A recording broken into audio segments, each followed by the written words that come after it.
Welcome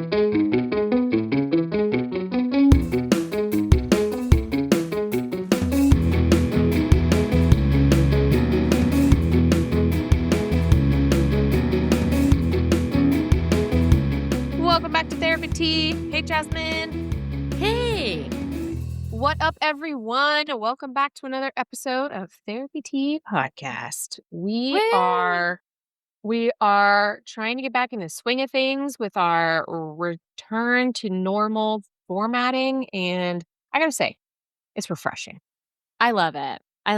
It feels familiar. It feels safe. It feels like something we've done before. And that's kind of what I need right now. So, Same. Yeah. And guys, I mean, we've talked about it already on a couple of episodes, so we just want to reiterate it here. Like, we have made the very actually easy decision to be like, fuck advertisers. I hate them. We don't need y'all, and Fuck capitalism. we don't want to subject you to them either as our listeners. What we would love, though, is to be able to continue our podcast and having the great conversations that we have, and be able to continue to do that because we are, I don't know, getting compensated for our time and effort to some degree. Yes. So please help us, guys. We would really appreciate some support through donations. We have a PayPal link now, and we'll just take whatever your fancy is. It helps us pay for the bills and make sure that we keep doing this and don't have to be beholden to advertisers or subject your attention to that nonsense. Oh, and don't even have to think about it, because we have such a cool fan base. We're also looking into, I don't know, getting some merch set up. We think my that God, might I'm also so excited be kind about that. of cool. I know. I need to just design some stuff. I have ideas, but I haven't gotten them down yet. The classic therapist struggle. All the ideas in my brain, but then never really getting anywhere with anything. But I don't know. What? Is that everybody else or just me? Yes, totally. And I was just thinking about what we probably teach our clients is about really using the insight of how you feel about something to help guide what are you going towards versus what are you going away from. You know what I'm talking about? It's very easy. Anyway, neither one of us ever really wanted to do ads, and it always felt like a chore, and it felt like a gross situation. And we've always been pretty excited about the idea of doing merch, but we never went toward it. Yeah. We didn't use our feelings to guide what we went towards versus away from. And I think we're trying to do that now. We're trying to course correct because I think merch would be cool. I've always thought that would be cool. Yes. And I've never thought advertisers would be cool. So why didn't we do that to begin with? Why aren't we because it takes doing our own another work thing. Well, another thing that I say in therapy is why did it take this long? Because it takes this long to get here. It took that long to get here. Sucks. It's fair. Life and All shit. Right. Okay. Well, anyway, guys. This week, we are sharing our conversation with Shlomo Slatkin, who is a licensed clinical professional counselor in Maryland. He holds both a Bachelor of Arts in Middle Eastern Studies from George Washington University in D.C. and a Master of Science in Counseling Psychology from Loyola College in Baltimore. Shlomo is a certified Imago relationship therapist, CAIRT. I don't know if it's actually an acronym. Anyway, he's currently in private practice where he works with couples, but he's also, and this is the coolest, he's also on the faculty at the Imago Training Institute. This is his jam. He also happens to be a rabbi. So he's doing a lot. Yes, he is. He's really interesting to talk to as a fellow couples therapist who comes from a completely different model. So I thought that was really cool to get to talk to him at a model that is not the one that I'm trained in, but we both do couples therapy. And so there's stuff that we talk about in this conversation about stuff that those models have in common and stuff that they're maybe a little bit different on. And then Imago was always one I actually found really interesting. It was probably the first model that I ever heard of personally. before I became a therapist and I was in a terrible fucking relationship and I needed a Ugh. book to try to like make my relationship better. And I found the Imago book and I thought it was actually quite useful and interesting. And I might have gone that direction, in grad school had somebody offered it up as a training. But, Training, the free you know, trainings. the Yeah. free trainings kind of have a lot to do with which direction you go sometimes. That is so I'm not true. I'm not talking shit though. I do love Gottman, Who doesn't love Oh, Gottman? no, So, I love them. Yeah. yeah. But I'm just saying, like, they all have different merits, and it was really cool to talk to Shlomo about Imago, and I feel like he's trying to bring it back too. You know what I mean? Make it Oh, cool again. totally, totally. Yeah, we get into kinda, like, the history of it and stuff, which Yeah, is really yeah. neat, and then he knows his shit, like, he literally trains people in this, Mhm, so mhm. it was cool. He's, like, I think, for all intents and purposes, it's, like, objectively, he is an expert on this, Yeah, so yeah. that was really cool to talk And to he someone who's, like, doing it. Yeah. And he does like, the retreat model, like the intensive model of Yeah. treatment, and I think that's really cool to talk to him about as well. Like, we really enjoyed getting into that with him, like, on a practical way. So, just a Mhm, cool mhm. conversation with him. It's a little shorter than some of our other conversations because he's on the faculty, y'all. He's fucking Yeah, busy, okay? right. We're lucky we got any of his time, but 100%. it's packed, so don't worry. He was super busy. Yeah, Yeah. he had, like, a meeting to go to immediately after we got off with him. So, That's what this happens is it. when you start, Yeah. leveling up, Jasmine, right? You get I people I that are don't just busy, right? I don't know that I want Oh, us? Yeah, totally. I Yes. thought you meant, like, me leveling up means No, have more we're meetings. I was like, leveling up. I don't Yes, we're We're leveling getting up for cooler and sure. cooler people, you know? Not to I love it. say Are you not about to be, like, really sweet about all the people that have all the time in the world to talk Yes. to us? Yeah, Yes. y'all are great too, of course. No shame. Okay. Yes. Because Okay. clearly we have all the time. Right, all of it. Ah, okay, I'm Okay. gonna get to the thing that I learned. Yes, yes, yes, yes, yes. Yeah, so this is something that I learned. I took a week off of work, doing some transitioning stuff. I don't wanna get totally into it, but something that I've been sort of reflecting on is I did not realize how much, like, mental space maintenance activities were taking because 'cause What do you mean by I'm, maintenance activities? like, What checking emails, Oh. checking emails, anticipating scheduling stuff, I have my schedule in my brain, like, at all times. I make Yeah, my yeah, schedule, I know what but you it's mean. like I have it in my brain at all times, and it's a lot to, having all of these stories in your brain at one time. I know that this gets talked about all the time, but it's like a very, behaviorally, this is such a fascinating, but also, like, terrifying thing that happens is, like, your brain just starts, like, defaulting to thinking about that stuff. And Mm, so if you think about, how we kind of conceptualize mental currency, right? Like Justin Given talked about this when he talked mm. about the, The tokens? the tokens. To wake Mhm. up in the morning with or with 10 tokens, be selective on what you choose to Yeah, spend those tokens on, because you're only going to get, you're only gonna, if even if you get a good night's sleep, you're only waking up with 10 more, yeah, right? So and you're it's like, using a token on these maintenance tasks. yeah, right. Like, it Mm, doesn't, or you're using, like, half a token, yeah, like, you're not yeah, even I feel like they just go under the radar, but I I found see. myself thinking, like, on my Mhm. first day that I did not see clients where I would normally see clients, like, all day, I checked my email a lot. I found myself I would just, like, pick up my phone, and I didn't even think about it. Like, I was just, like, Mhm. going to check my email, and then I was like, "Oh, wait, wait, wait, wait." I ain't got nothing coming in, so why am I doing this? Yeah, Yeah.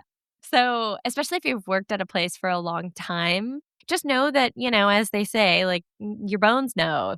I don't love the body keeps the score, but in fair. a way, it kinda does. Like, know that that cost, It's because the you just habits. don't think about it. Yeah.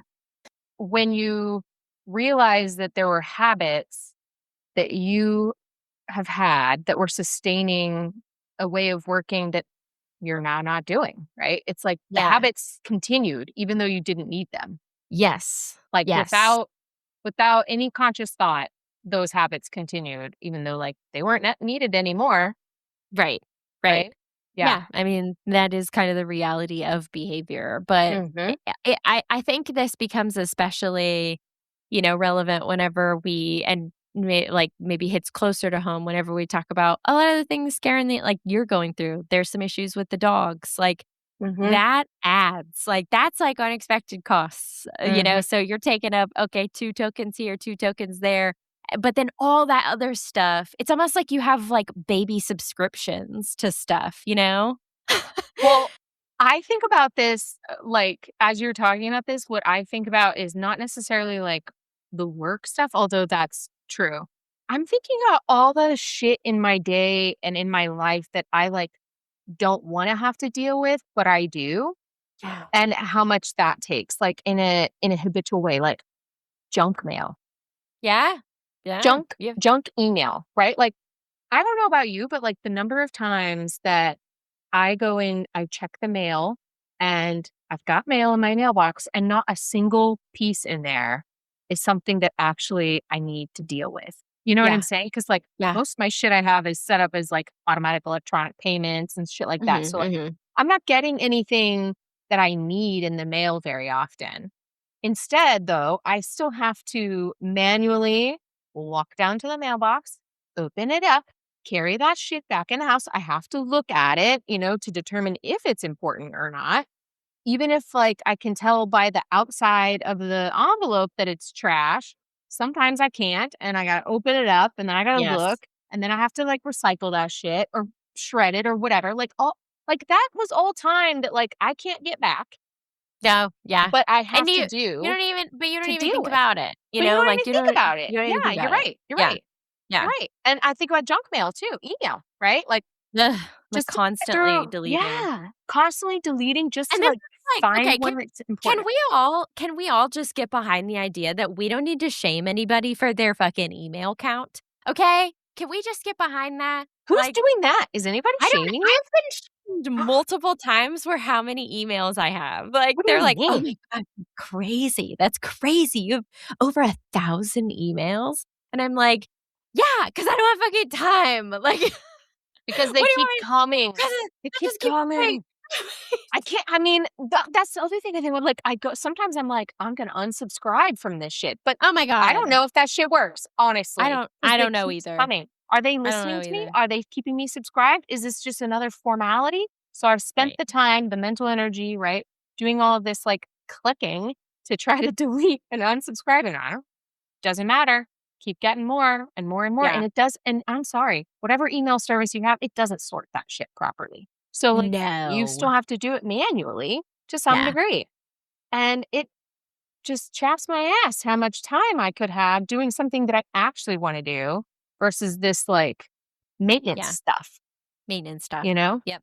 And it's not even just that, like, think about all the thoughts that you Mhm. have throughout the Yes. day about the next 2 or 3 days schedule, Yes. you know?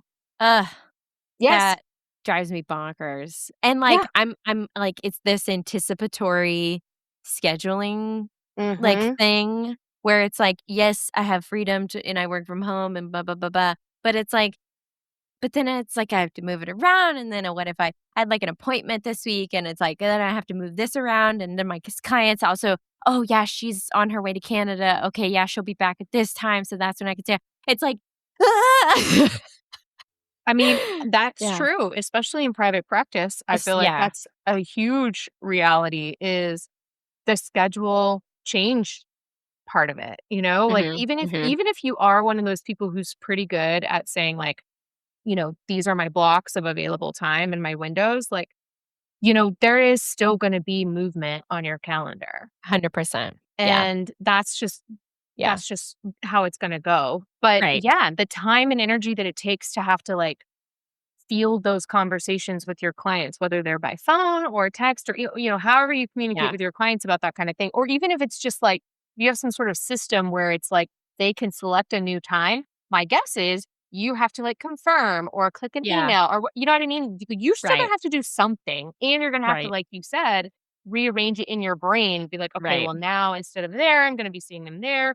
How is that going to, okay, now I can do this or versus that. Like it's constant I know. retetrising your fucking day. Yeah. Yep. Yep. And Yeah. that's I mean, I don't know, scheduling does not get talked about enough in the No, you're right. counseling world. Like, it is a fuck ton of work, and Yes. I cannot stand it. And listen to me right now, just shout out to all those new therapists, listen to me. If you are doing your own scheduling and you are split pay compensation, so your group practice or whoever the fuck you work for gets some sort of I mean, currently, I think the average is it's like below 50% is what therapists are making in a lot of these larger companies. Like Totally. the company gets over 50%, therapist gets less than 50%. Crazy. Fuck that. Fuck that. Fuck that. Because scheduling is a lot of work. Hmm. And I believe, oh my gosh, one of our guests said this, and I love her. It's Robin. It was Robin. I love Wait, what did Robin. she say? She said, "If you're gonna be taking some of my money, you better be giving me the fucking moon." Yeah. And I Yeah. was like, Yeah. mic drop. Like, that's such a yes. Other therapists need to hear that. That's Like, the and it standard. yes, The yes, moon for my yes, money. yeah. And especially if you're gonna take close to 50% of the money that I make Yeah. you, Yeah. like, Well, and you better be doing a lot. I just cannot imagine because I've been doing private practice for so long, I really can't imagine a scenario where you can fully farm that out, you know? In a Yeah. group practice or whatever, like I actually don't know how you can 100% farm out scheduling issues I don't know because that you like can. I just don't think you can because at the end of the day, like even if there's a secretary or whatever, like there are gonna be times where, like, she's gonna need to ask you a question or, like, Right, verify something or whatever, so therefore, now you're dealing with scheduling, or, like, right. you're gonna have to go in and tell somebody what your calendar is or what your availability is. You Right, wanna you're go to the still gonna have to dentist, do and you need to scheduling. like, you're gonna have to do scheduling to some degree or another. I just cannot picture a world like, a way where that's gonna be any other way, I you know, know? I know. And So so if you're gonna have don't to do it anyway, then anyway. maybe Mhm. you just do it and don't pay somebody for that. You know what I'm saying? Really consider it. Yeah. Really consider it, and consider all your options, Yeah. like, consider whatever kinda self-scheduling if you're okay with clients making their own schedule, like, Yeah. really consider it. Yeah. Okay, we have I really gone off on a rabbit hole about the I whole no, I think scheduling this thing. is a fair thing A to fair hole to go down? yeah, because it's Yeah. like you're right. It doesn't just impact, like, your work day to day when you're being a professional, but like what you're saying, like, you've been out of work Like a week. Yeah. Yeah. Yeah, I'm still doing it. Like, I'm still doing it. I'm still checking my fucking Yeah. email, and ugh, it frankly, it makes me kinda miss 9 to 5, and it's like, that Mm. When you is could literally just, like, leave that shit at work. Yeah, yes, I know, you're right. yes, Sometimes I feel that way too, where I was just like, "No, I'm not there. I'm not there." figure it I don't out. I don't even I have a know. work email on my I had a job where, like, Yeah. I didn't even have work email on my Ugh, phone. I did not know anything until the next day when I got to my computer, and then I could find out what that's crisis needs to be dealt with. I'm gonna get there. I'm gonna get I don't there. know how you get there in this job. Well, I'm gonna do it. Well, I guess you're keep gonna us keep us posted. posted. Yeah, you're gonna keep us posted on EHR. I'll keep us posted on, like, eliminating or farming out scheduling that doesn't exploit labor. Look, Um, guys, we're gonna solve all the big we're problems. doing the big things. Oh my gosh. Well, Okay. until then, Yes. let's talk to Shlomo, 'cause he's a delight. Yes. Yeah, so good. You're gonna love it. Bye. Welcome back to Therapy Tea, y'all. Everybody, we're super excited. This week we are talking to Shlomo Slatkin. Welcome, Shlomo. How you doing? Doing great. Thanks so much for having me on the podcast today. Oh my We're happy to gosh. have you. Pumped about it. Pumped. This is such a unique opportunity because you are a rabbi. That's in so addition to cool. being like an actual Yeah. counselor. Yeah. Like, that's our shtick. Yeah. It's like we We're talk to legit counselors and you just happen to also be a yeah, rabbi, that's right? correct. Yeah. And we're so Love it. interested in that. Yeah, we gotta get into that, Happy but to explain. Yeah. Yes, yes, yes. Later on. Yeah. Yeah. Yeah, I'm sure we'll get into it, guys. But maybe just start with like, what do you do now? Like, how do you describe your work? So I'm an LCPC, licensed clinical Hmm. professional counselor, but I'm an Imago therapist. So I work with couples Hmm. and work with couples in intensive program, 2-day intensives with follow up. So that's really what I specialize in. And we have couples that work with us, couples therapists that work with us who do the same work. And I'm also a Oh, trainer. So I train therapists to be certified Imago therapists as well. So couples that are therapists that are looking to work with couples, I help train them to get expertise nice. modality. So I work with couples as well. Jasmine does not. She hates couples. Yeah, it's a love or hate relationship, right? I think Yeah. so too. I think Yeah, yeah, so yeah. too. Yeah. You You either either love you it or you hate it. Yeah, Mhm. yeah, which is fine. And so I'm Gottman trained Oh, as opposed to Imago, but I read Hendrix's book before, and I think it just ended up being that Gottman training was free on my university campus, so yeah. that's the direction that I ended up going. But maybe for our listeners, can you tell And us, and and me. Jasmine, Yeah, Jasmine, can you say what is Imago? sure. So Imago is a modality of couples therapy. It was created by Dr. Harville Hendrix and his wife Helen LaKelly Hunt in the 80s. And it's a comprehensive theory about why couples fall in love, why couples have conflict, and what they can do to make it better. So it's a very eclectic, like a mix of different modalities to help explain kind of the unexplainable, why the dream of romantic love turns into the nightmare. We have 50% divorce rate in America. Why does it get so bad so quick? And how there's something greater going on. There's a deeper agenda.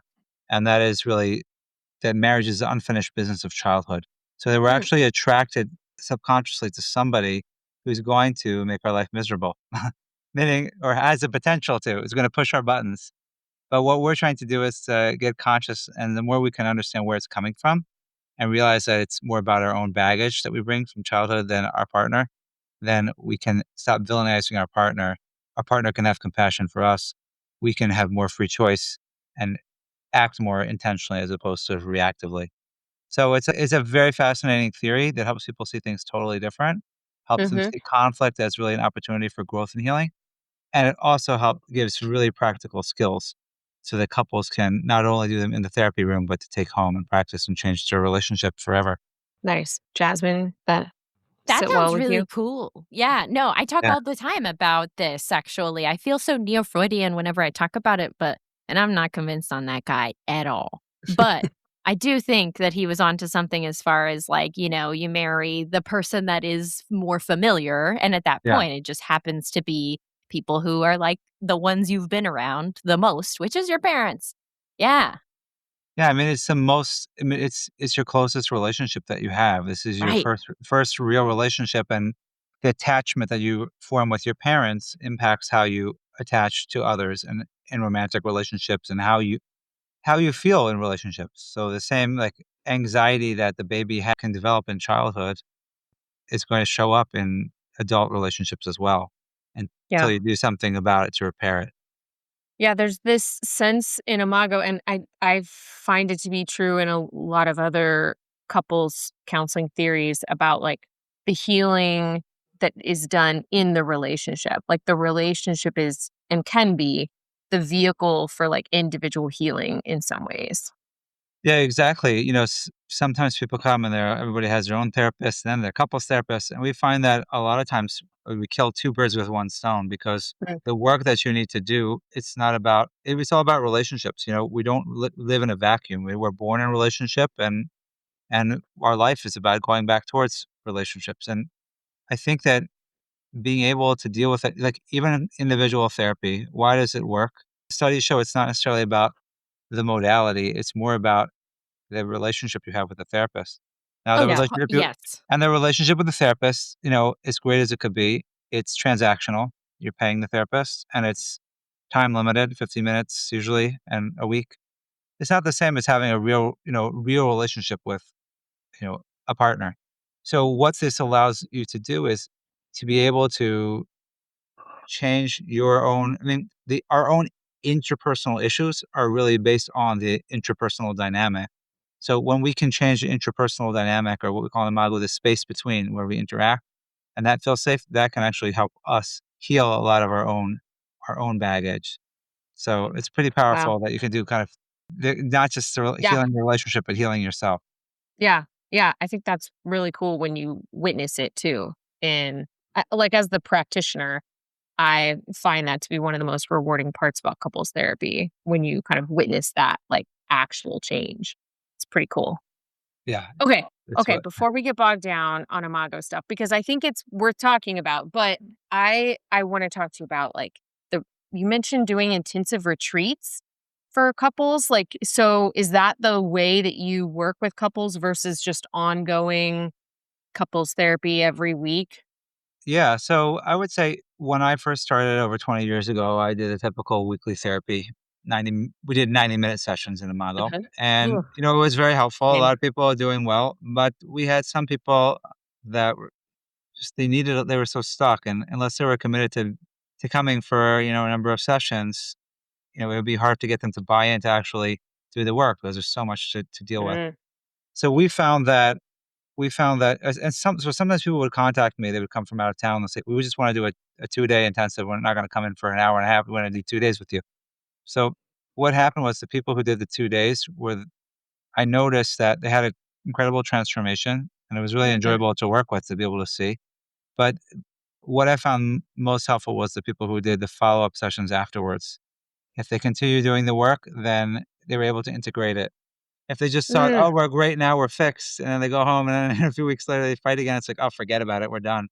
And they yeah, don't want to come back, or, "I'm gonna find somebody on my insurance, and we'll be yeah. fine." And so I decided that in order to give people the best, couples the best option for success, to do intensives with follow-up sessions included. So Okay. that's what I've been doing. I switched my practice like exclusive over a decade ago to exclusively do Wow. that.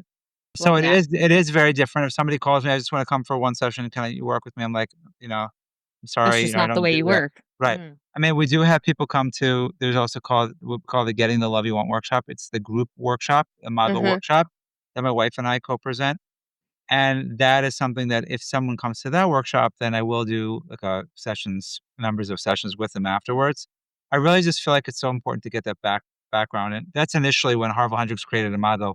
He wanted people to go to the workshop okay. first before the sessions because there's That so was much the way he wanted it. yeah, there's Mm, just so much psycho ed, there's so much you learn and transformation in 2 days. yeah, When you buy into the process, the work is much more effective and yeah, goes much quicker. And when people yeah. are in pain, they don't have the luxury of sitting around waiting.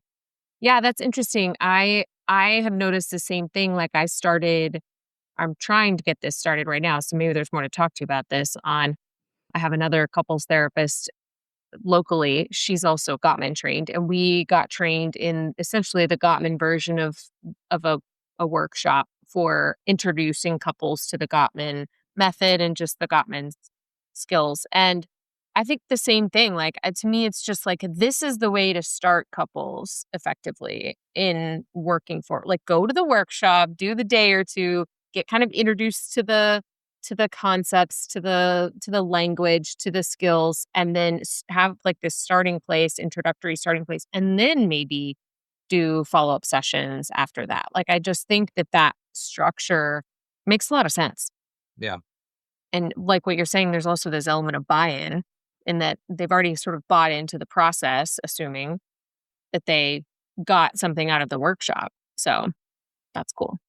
Okay. All right. So let's go back because you mentioned like 20 years ago. So can you go back in time and tell us, like, how did you get to become a counselor? Like, what led you just to becoming a counselor in general and then maybe a couples counselor specifically?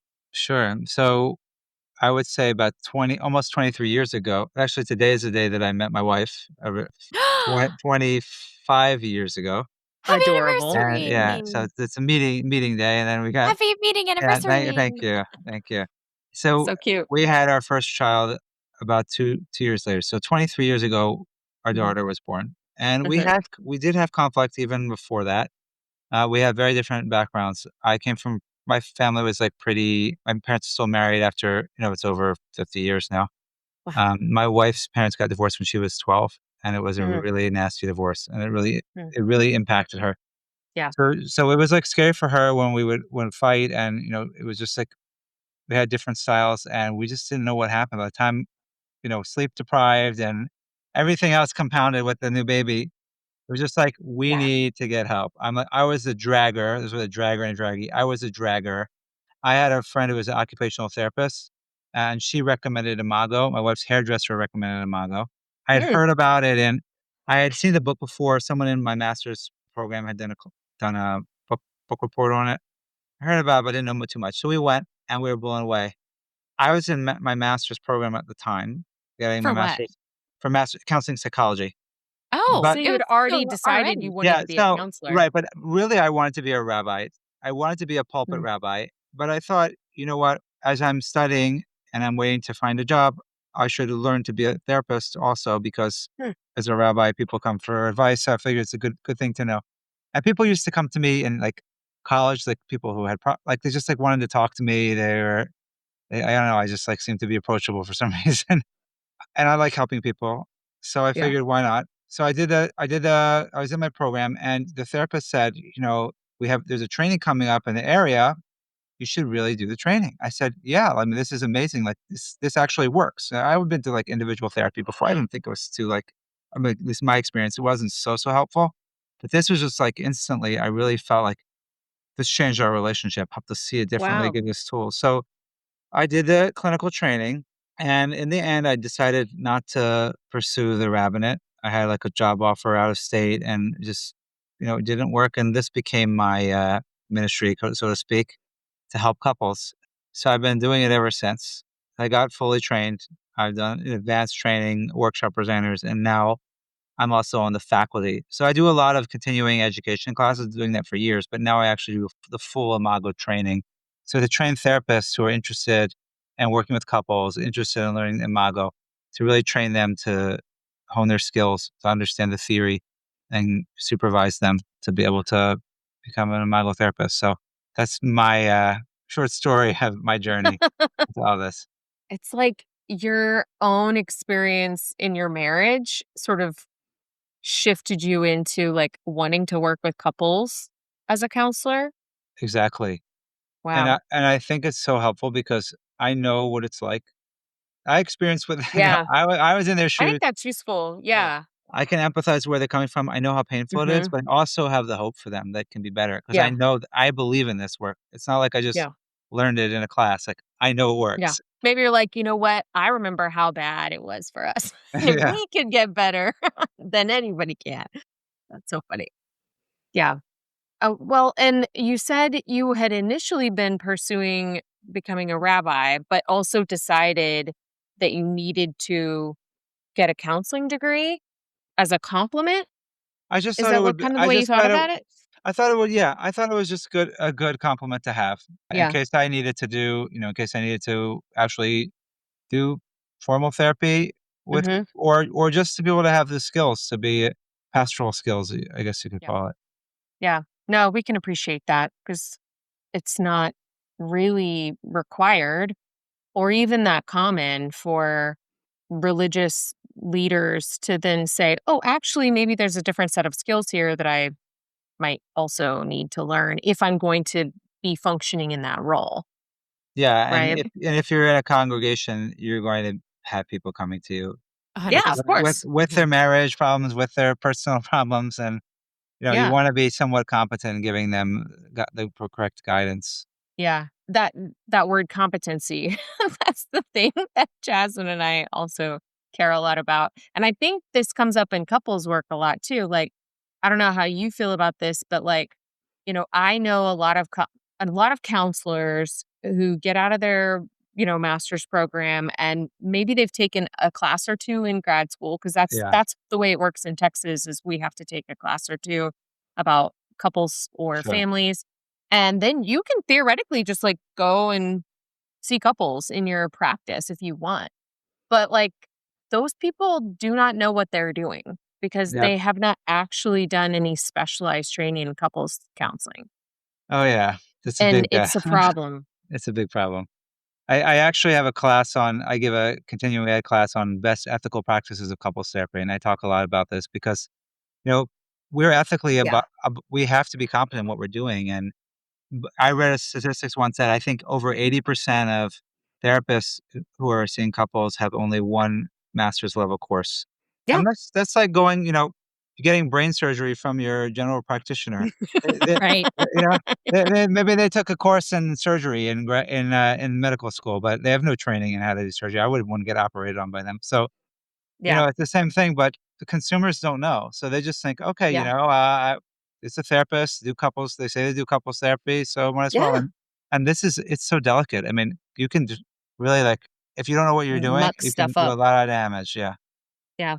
How do you see the biggest differences as far as like, I mean, you and I have different sort of training methodologies, but there's still something in common. And so I'm wondering, how would you articulate the biggest differences between couples counseling or couples therapy and individual therapy? Like for you as the therapist, like what are the things that are different? sure. And you can correct me, but you can, if you can have anything to add from Gottman, it's different because I know that in terms of everything that I teach in the ethics course is really based on how I view like what I learned from Imago in terms of Yeah.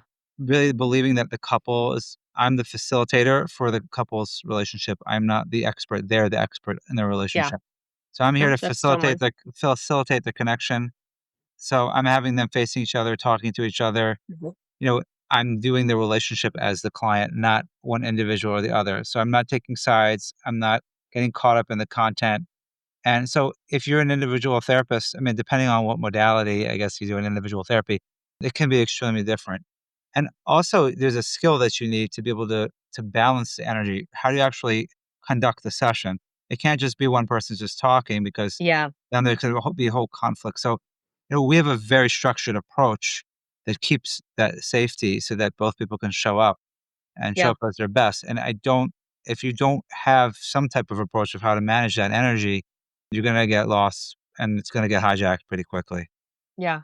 That was my experience with couples, and that's how I think I knew I was not.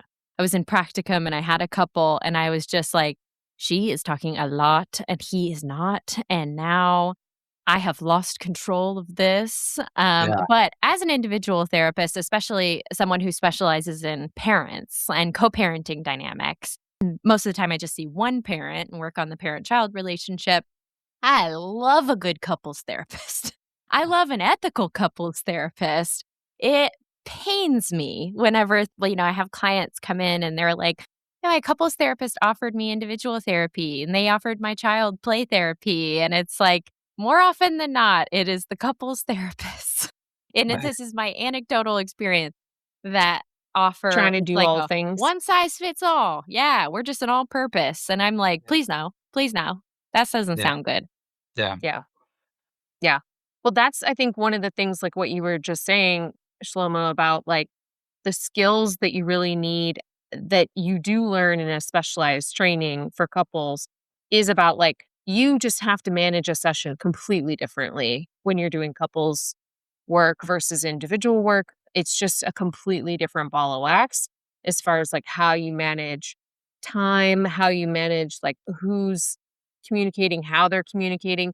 And the thing you said about like really trying to see I see the couple as the client. The unit Right. is my client and not Yeah. one individual or the other. And so the relationship is my client, and it is also the same in Gottman, where we really, our goal is for y'all to talk to each other. Right. I say it all the time. This isn't a tripod, Right. right? Like I'm here, yes, but like I do not want to become a leg of Yeah. your relationship, right? Like y'all are going to talk to each other. So as much as possible, I want them to turn towards each other Mm. and communicate with each other, as opposed to like triangulating me in their conversation, which they will do Oh, they if will. you Yeah. don't know how to manage that. And like, so I think the thing that I hear from people who don't have specialized couples training is they don't know how to manage that. And so they become this like ping pong court Yeah. right between the two, where one's saying this and you tell him I said this, and it's like we're all here in the same room. It's exhausting. Of course, because And you don't know what you're doing. Yeah. yeah, Yeah. it's exhausting. That sounds like me. Um, I wouldn't yeah, Yeah, no, that's that's why not people hate that's why you probably hate it because, Yes. Yes, because I don't know what I'm doing, and I have no problem saying I've been asked multiple times, "Hey, can my husband come in or can my wife come in?" And I'm like, "No," but I have great referrals. Okay, you are not in Texas. You're one of our very few people who we've interviewed who are not in Texas. Oh, You really? are in Yeah. Baltimore, Maryland. We're Yes. just branching out these days. I'm That's great. highlighting my That's excellent. USA Mac. Yeah, I'm very excited. Are you originally from Baltimore? Yes, born and bred. Yes? Yeah. Oh, wow. Okay. I heard you say there was a job out of state, and so I presumed you left somewhere to be there. But Oh, no, no, you're originally from somebody there. came here, yeah. No, no, for the rabbi job. Yeah, that was out of state. Actually, it was in Yeah. Texas, to tell you the truth. Oh, Well, I was what are offered the it chances? I don't wanna give too much information in case someone's listening, but it was a place in Texas, actually. I was It's offered okay. it. Texas is humongous, Yeah, so nobody knows anybody, yeah. We don't run into each other. The It's Jewish 8 commu hours. the Jewish community is pretty small, so Oh, it Yeah, okay. yeah. Wait. everybody knows each other. Well, that's true. Do we So, have a lot of Jewish listeners, though? I mean, not yet. Maybe I don't soon. know. I don't know. We Maybe haven't done a soon. maybe we'll yeah, do a but We it survey. was haven't in yeah. Texas. I really liked it, actually, but I could have been a Texas guest on your show, but it didn't work out that way. Like an That's fine. We Texas prefer X. this. We Yeah. prefer this. Yeah. So, okay, then let's go back to your professional story. So, you initially are going in to become a rabbi. You decide, okay, I want to get some counseling skills. So, you go to this master's program to become a counselor. You initially were really just still going that direction until you and your wife decide to go to an Imago couples retreat or workshop and you're like, this is the thing I want to do. And then you get more training in it. And then you just like, nope, not going to be a rabbi anymore. This is what I'm doing. Is that kind of fair? Or did I miss Um something? What happened? Yeah, pretty much. I mean, it's not like I've been in theory, like I always kind of wanted in the back of my mind to do that, but to be a rabbi, but it was like maybe on the side, but it wasn't like Mm. the main focus. Okay. And so then you're deciding you're going to work with couples. You mentioned 20 years ago, you did the whole see them every week. So what happened when you get out of grad school? Did you hang your shingle and start a private practice right away? How did you move through that? So I worked with my trainer worked for it was like it was called like a pastoral counseling agency, but it Okay. wasn't really like I mean they were like all licensed therapists in the DC area, Maryland DC area. So I joined them. So I basically had to get my own clients, but I worked for them. So it was Okay. kind of like a private practice, but like I didn't get paid. Yeah. Private Yeah. practice. I didn't work. Maybe they gave me some type of benefits, took taxes, but so then I did that for a number of years, and then I just felt it was be easier for me to stop commuting, and then because I was commuting to like about half an hour away from home, and then I just began with my own private practice, Hmm. which is really not so different because it was the same advertising work I was doing before and writing articles and speaking, things like that.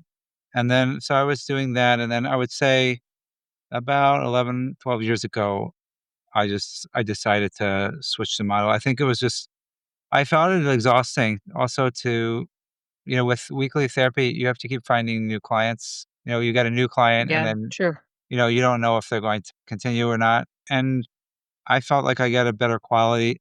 On the one hand, they were maybe more in conflict, but better quality in terms of commitment to doing something because Hmm. someone's going to commit to doing a whole program and, you I know, see that. and the work that, and I would say it's more rewarding Yeah. and also wound up seeing less people and trying to do so it It's was like a like win-win-win. yeah, it was a win-win-win, yeah.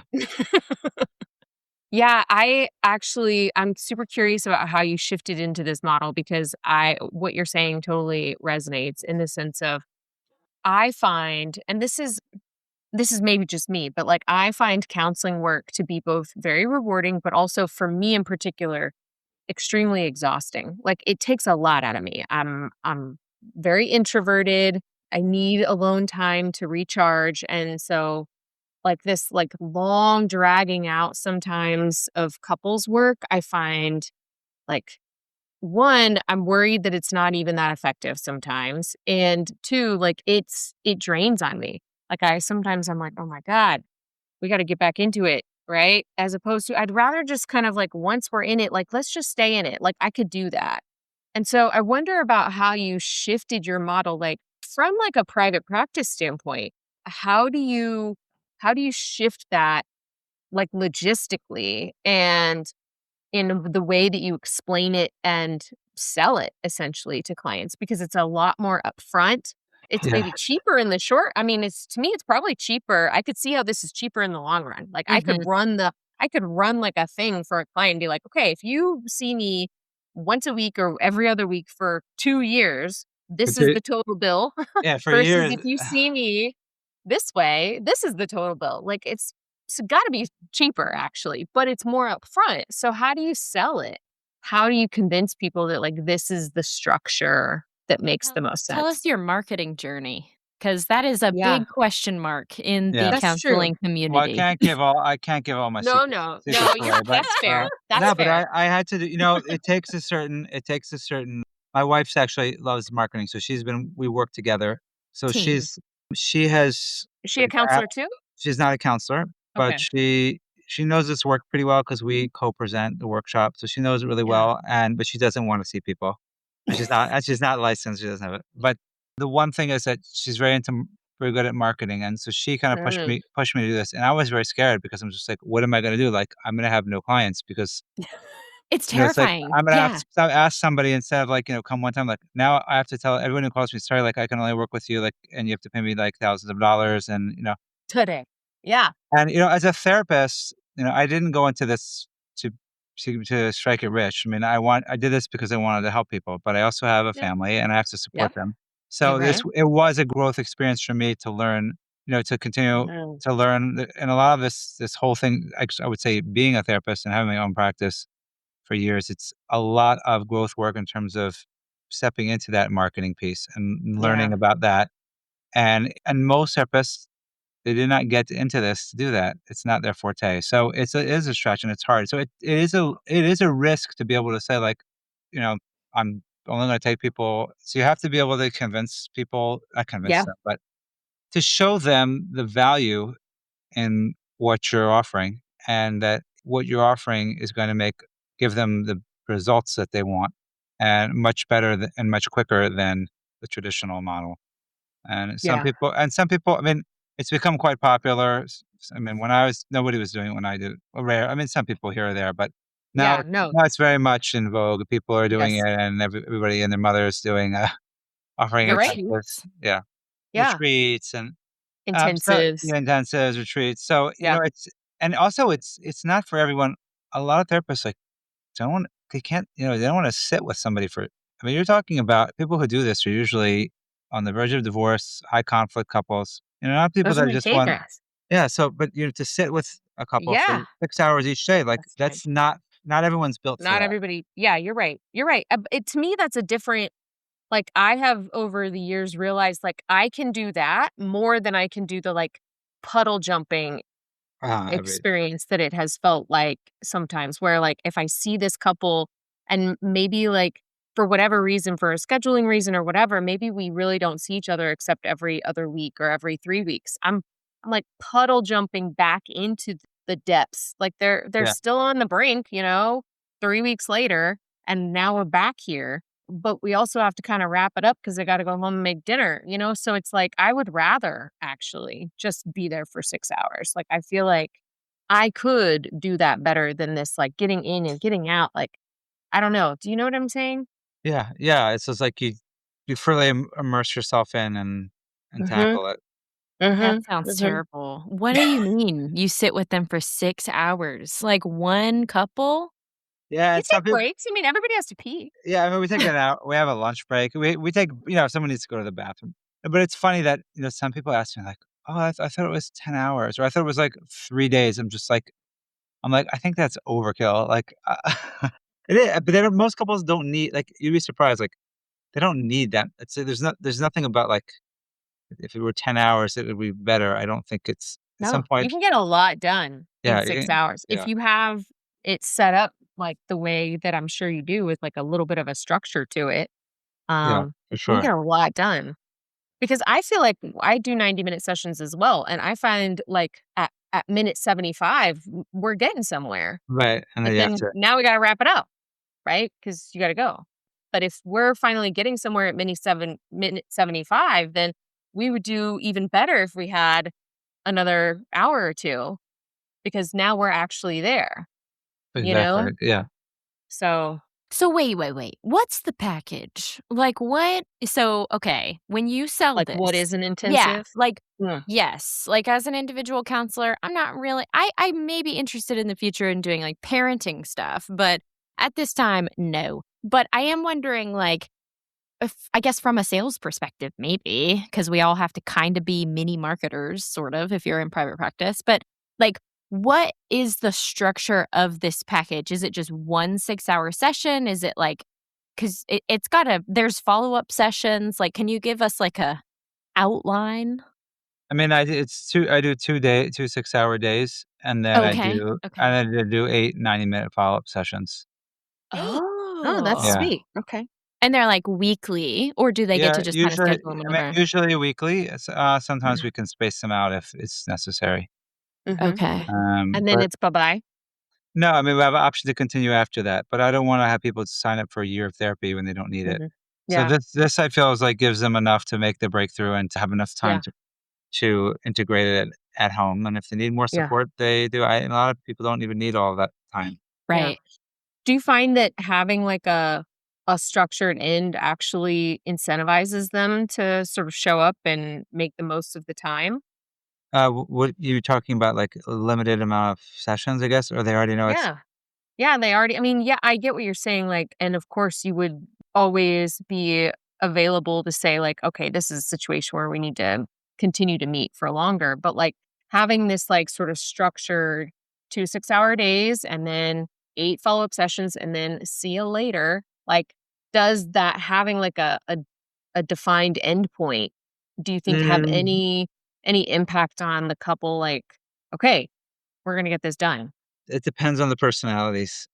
Okay. Sure. Yeah, I don't Yeah, know. I haven't seen, like, because people, like, I think people think, "Well, okay, if we still need more help, we'll continue." okay. I don't think, like, we have to cram it all in because this is our last session and we only have a few left, and,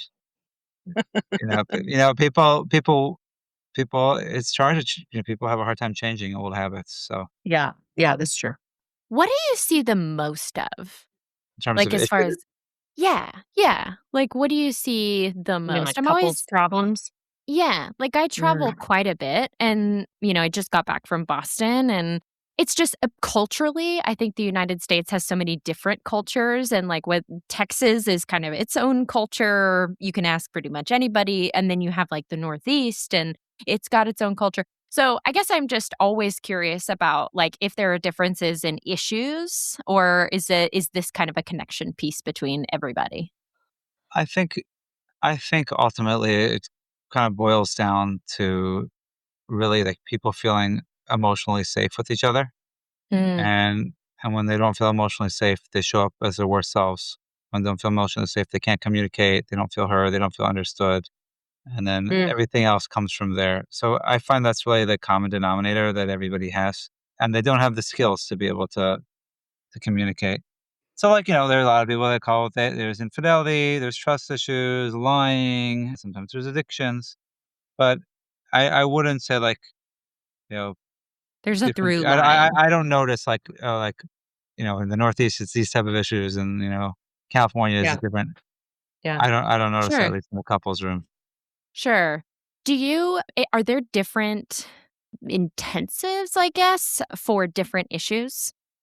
I wouldn't call them different intensives. I mean, obviously, there's gonna be more of a focus. Like, if I have a couple that where there's infidelity, so I would, Right. obviously treat that in terms of everything I do with a regular couple, but there would be additional things for, like, a protocol for infidelity and a focus on that.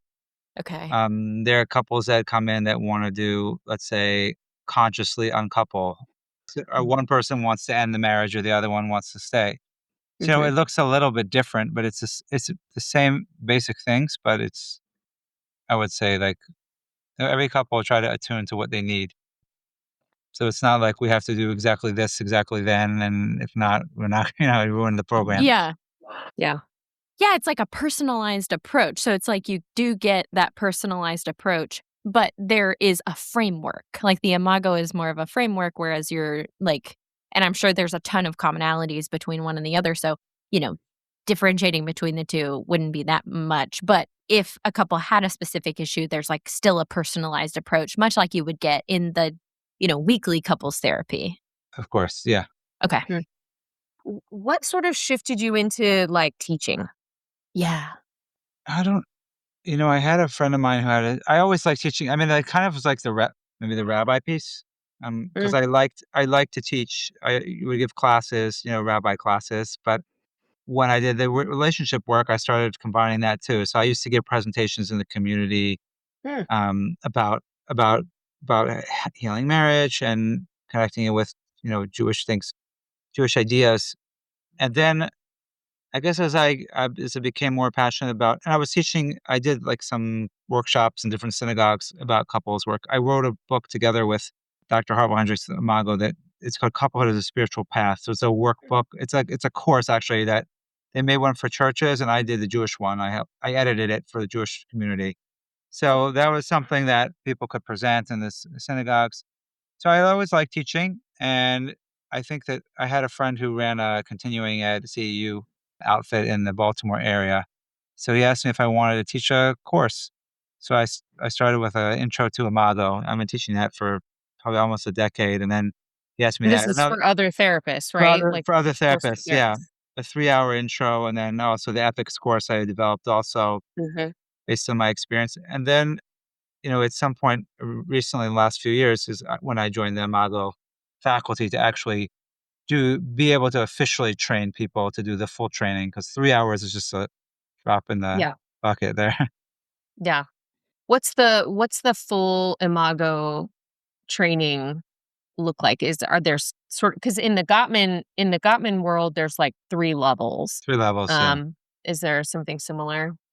So the traditional way that it's broken down is 3 modules, and Mhm. usually people you would just sign up for the whole training. You couldn't just do I like see. module 1, Mm. but so there are 3 modules, 4 days each, and then there's videos that you have to do in between, and then there's 6 months of supervision, Mm. monthly supervision for the group, and people bring in their videos. They have to bring in another 2 videos. So by the end, we've watched at least 4 videos from each student, and they also need to attend the Getting Love You Want workshop as a couple, Mhm. if they are, or the singles workshop if they're not in a relationship, and also assist at a workshop. But one of the things that I started doing, Pretty involved. it's a lot. It's a lot for someone to commit, like especially if they don't know about it, to the whole Yeah. training.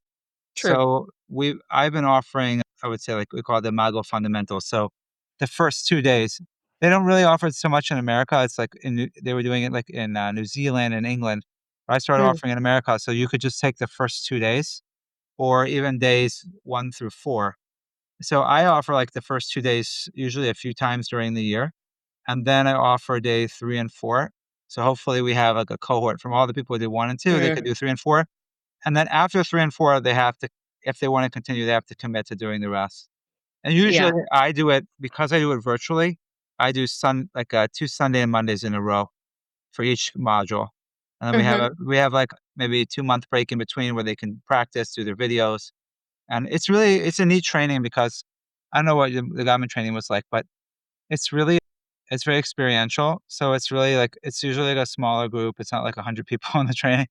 The small group, everyone connects. You're doing actually the work that we're like, as a teacher, I'm s I'm modeling for them the way that I want them to be with their couples, and Yeah. the way that they are with their couples is how they're modeling how the couple should be with each other. So it's creating a safe environment, learning the skills that we teach couples in the actual training, learning about ourselves, watching, actually having the therapists actually practice what they would teach the couples, like acting almost, so to speak. Mhm. Like let's say Mhm. one person plays the therapist role, they follow the script.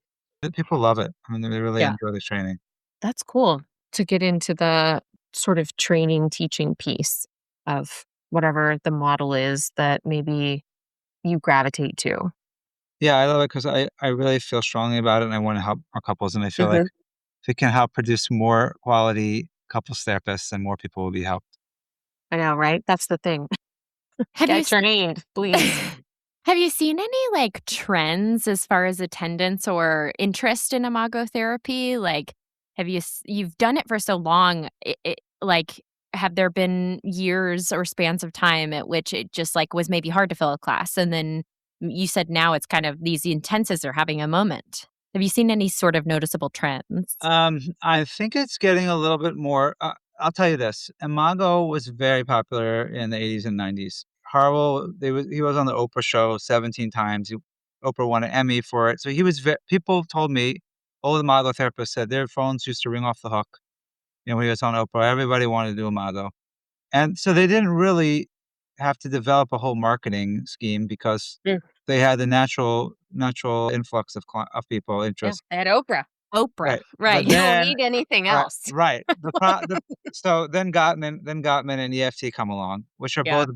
they're both based in universities.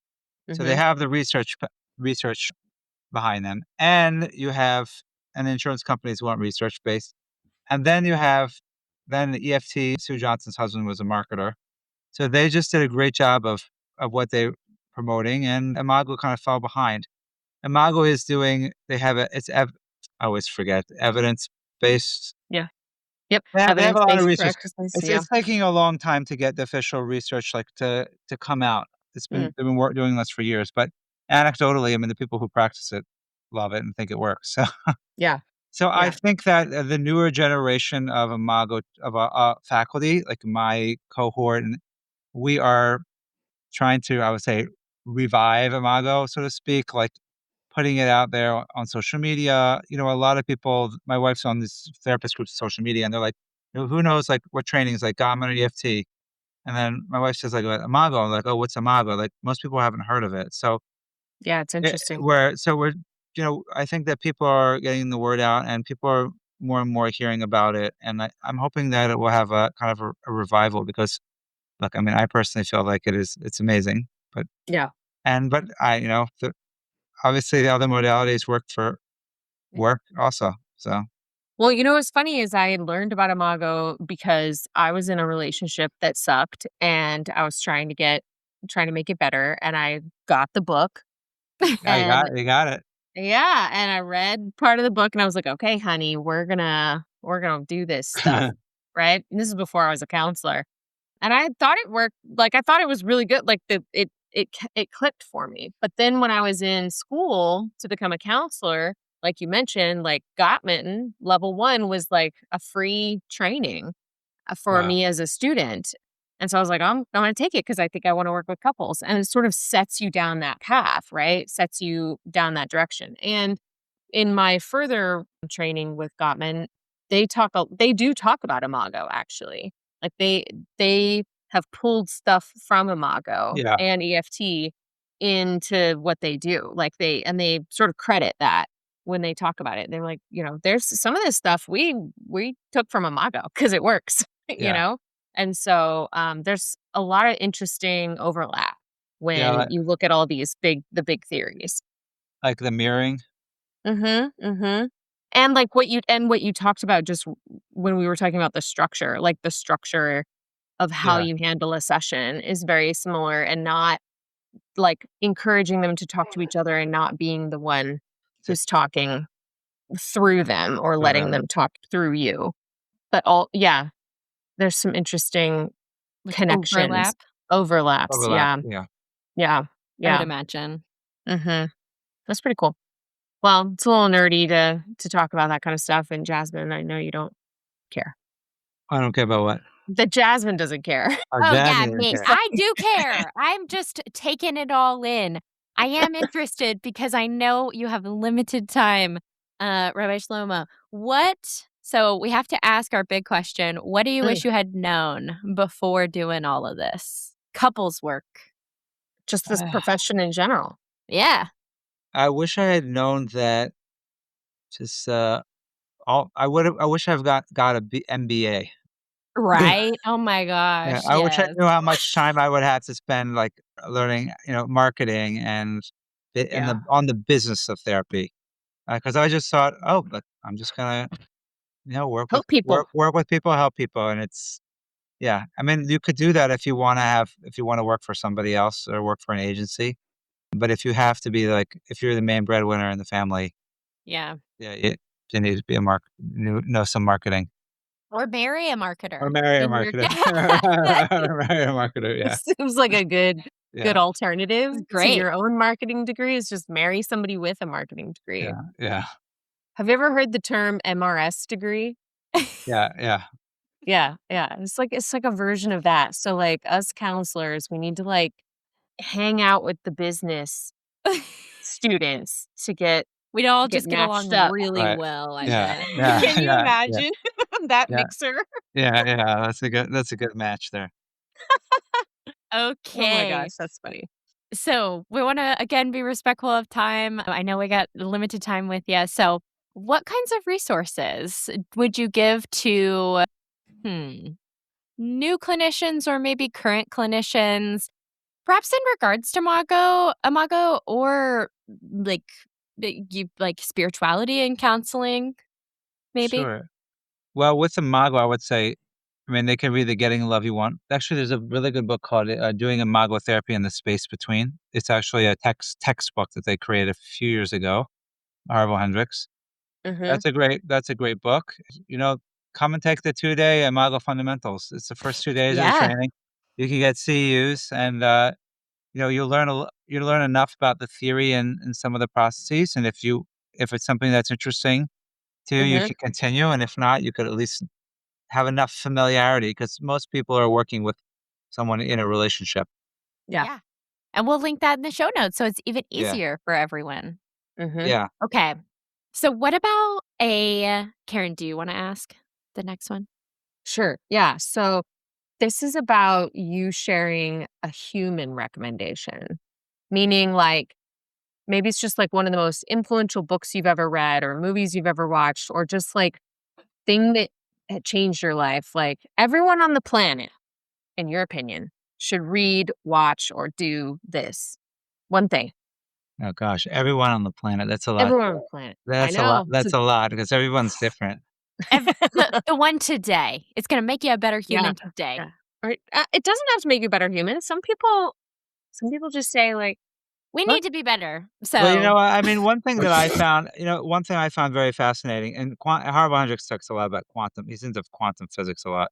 Mm. Um, Oh, but very cool. Physics very is so interesting. hard to understand. But one thing that I found like Joe Dispenza. Have you heard of him? No. No. What is So this? he does his seminar. He wrote a lot of books. Does his seminars, but he teaches people how to basically change and about like your personality. Basically, like we we almost like create this personality through our experiences. Our emotional experience creates our own personality, and then we just kind of rinse and repeat like every single day. And until we can get to a place where we can go beyond ourselves, we're just going to keep repeating and getting the same thing in our life. Mhm. So just learning how, I mean, it talks, he teaches a lot about meditation and kind Mm, of getting out of your body and out of your old self and being able to create a new self. And I think that's what I find it quite fascinating. It really explains and gives some science to what we're doing with couples mm, and helping people change because it's really getting to a place where you leave yourself behind and go into the world of the other and just be present with that person and feel safe instead of getting stuck in all the old patterns and old emotions to be open to a new possibility. So I found that was very like a big aha moment when I started reading his books. Um, is there one in particular or just anything written um, by him that you recommend? I I got on Amazon like they had like three of his books. Okay. Yeah, so I just like read them all.